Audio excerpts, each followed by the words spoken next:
My biggest eye-opener from your work was the pathological narcissistic space. What is it? How does the narcissist use it? You're one of a few who asked about it. First of all, thank you for having me. Thank you. The pathological narcissistic space, as the name implies, is actually a physical space. Not a space in the narcissist's mind, but a physical space. This physical space is represented in the narcissist's mind as some kind of, diagram or whatever, but it's a physical space. So that's where the narcissist goes to obtain narcissistic supply. That's the watering hole. That's the haunt of the narcissist. So it could be a pub, it could be a church, it could be a workplace, it could be anything. A university, it could be anywhere where the narcissist knows that he is like or she is likely to secure a regular flow of narcissistic supply from adoring and fawning followers and fans and so on. Mhm. And is this something that, as narcissists seem to get caught and then they move on in life, are they in a rebuilding cycle with these spaces, or how do they sort of keep them going? Sooner or later, the narcissist erodes everyone around him. Hmm. I'm saying him, half of all narcissists are women, Hmm. but for discussion's sake and for because of literary conventions, I'm going to use him. So sooner or later, everyone gets tired of the narcissist. Narcissists are exhausting, they're depleting. You have to cater to their needs. You have to constantly be on your toes. You have to be alert. You have to provide them with narcissistic supply, in other words, attention. It doesn't have to be positive attention, could be negative attention, but it still takes a lot out of you. Narcissists are antagonistic, in other words, they're conflict-oriented.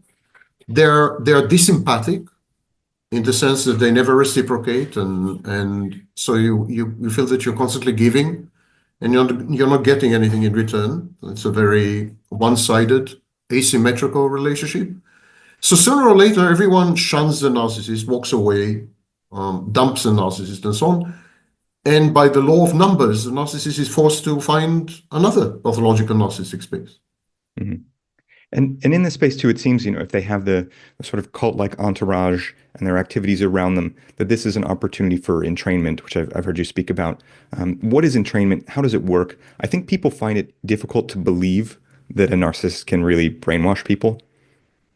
It's even more terrifying than brainwashing and possibly even less credible than brainwashing Mm. in the eyes of people who are not into neuroscience. Entrainment is a phenomenon first described in several neuroscientific studies. So it's a scientific thing. It's not a conspiracy theory. It's real. And entrainment is the synchronization of brain waves among individuals once they're exposed to the same rhythmical sequence of sounds. When we have a rhythmical sequence of sounds, we call it music. And indeed, entrainment was first discovered among members of rock bands. So the brain waves of participants in rock bands, the drummer, the singer, all their brain waves get synchronized and their brains become indistinguishable from one another. So they develop a hive mind, they develop a single overriding brain.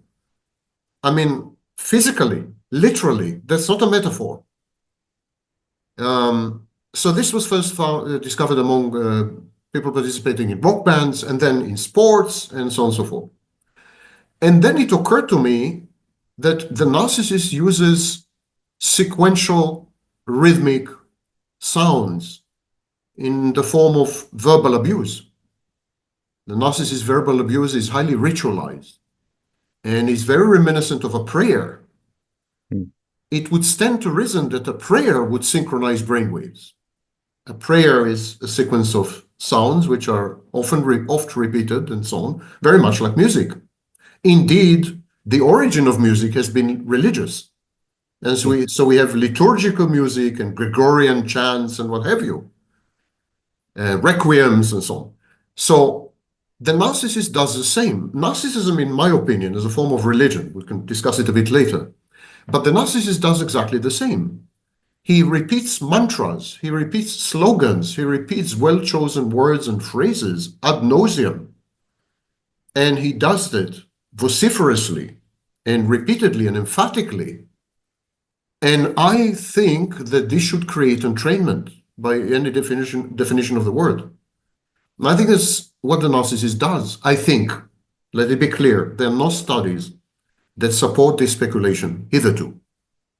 But it stands to reason, let's say. And so what the narcissist does, he synchronizes his brainwaves with his victim's brainwaves. And he creates essentially a single brain with two extensions, but it's a single brain. And all the dynamics within this single brain are identical. So it's much more than brainwashing.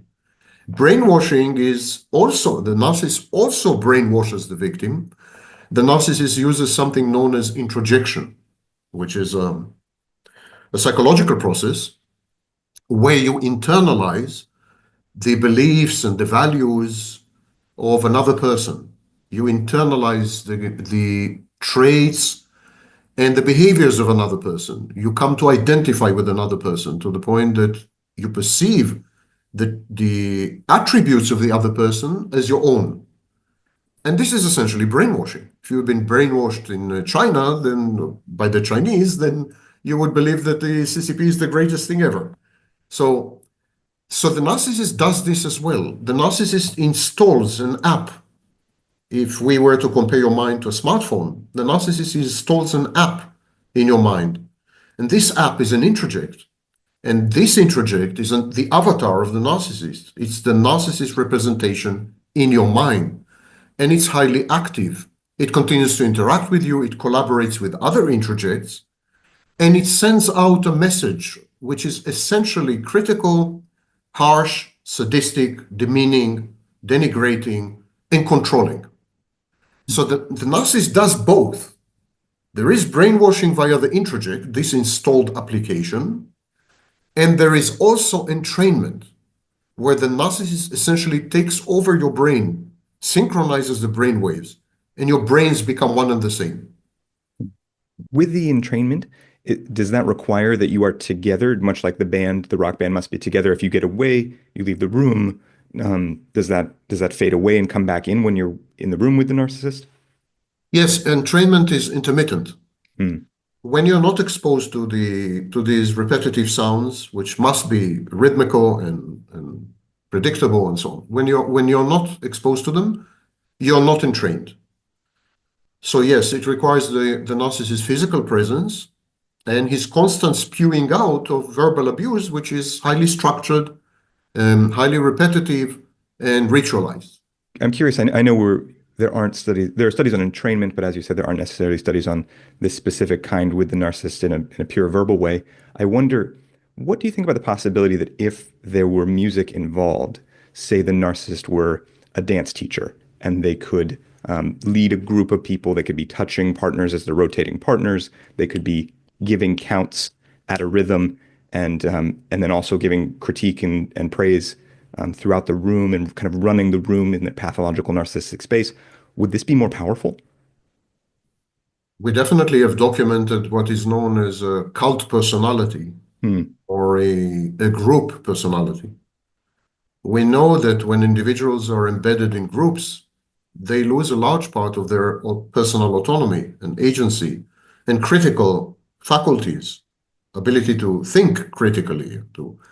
And we know that they suspend many psychological processes. For example, decision-making is relegated to the group or to the leader of the group, and so on and so forth. So yes, it would be a lot easier to entrain a group, actually, than it would be to entrain an individual, owing to peer pressure and in-group dynamics.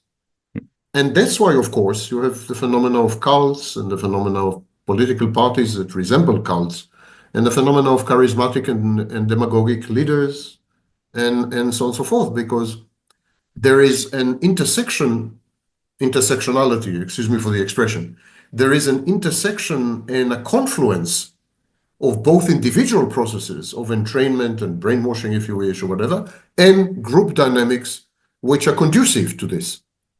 So it's as if the narcissist, when he's in a group, he is multiplied. He is amplified by the group. The group is like an amplifier. If we hark back to music, it's like an amplifier of the narcissist's voice, messages, beliefs, values, and above all, of the narcissistic fantasy, known in clinical terms as shared fantasy. To help raise awareness about narcissistic abuse, please share this video. It helps a lot.